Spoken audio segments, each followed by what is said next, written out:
different areas of its body. Through experiments like these, scientists were able to develop a better understanding of different regions of the brain by the start of the 20th century. Unlike phrenological maps, which assigned arbitrary brain areas to personality traits, our current brain maps are based on experiments that show different functions of each region. With the development of technologies like magnetic resonance imaging and computed tomography, and the ability to do careful brain surgery, our understanding of neuroscience continues to grow. Nowadays, we are positive that phrenology was junk science. The shape of someone's head doesn't say anything about their personality, character, or moral depth. But we can still see its echoes in language we use today, like highbrow, lowbrow, and well-rounded. Phrenology may have lacked scientific merit and was definitely used to justify harmful ideas, but it did cause scientists to think more critically about how biology is intertwined with thoughts and emotions. Those silly Victorians. We modern intellectuals would never believe something so stupid, right? Well,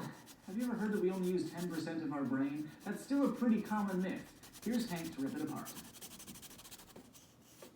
The notion that's been propagated by movies, magazines, and motivational speakers, and repeated by well-meaning folks and shysters alike, to tell you that you're only using 10% of your brain. If you're only able to access a fraction of your brain power, just imagine what you could do if you tapped into all that unused potential. Read other people's thoughts, play the stock market, crush cans with your mind, and levitate. Well, not to rain on your brain parade, but that 10% stuff is so far off that it would be laughable if it weren't so widespread, and I kind of can't believe we're still talking about it. So like many myths, it's hard to pinpoint exactly where it began. There's no definitive source, though some have linked it back to American psychologist William James and even Albert Einstein, who both suggested in so many words that we were only using part of our mental potential. But the fact is, we use pretty much every part of our brains. A lot of it is active most of the time, whether you're reading a book or listening to music or walking around town or even sleeping. How can we be so sure? Well, for one thing, neuroimaging techniques like PET scans and MRIs actually let us see the brain in action. These images show us that nearly every region of the brain lights up during even simple tasks like walking and talking. While we don't use all of our brain at once, just like we don't engage every single muscle at the same time, those scans prove that over the course of any given day, you use just about all of your brain. It also stands to reason that if 90% of your brain was useless, you could remove large portions of it, as you might an appendix or tonsil, and carry on as usual. Brain damage and disease wouldn't be as much of a concern if only 10% of the organ was actually functional. But in reality, there isn't a single area of the brain that can be damaged or diseased without resulting in some kind of physical or mental consequence, small or big. You may have heard of the case of Phineas Gage, the 19th century railroad worker who wound up with a spike through his head because of an accident.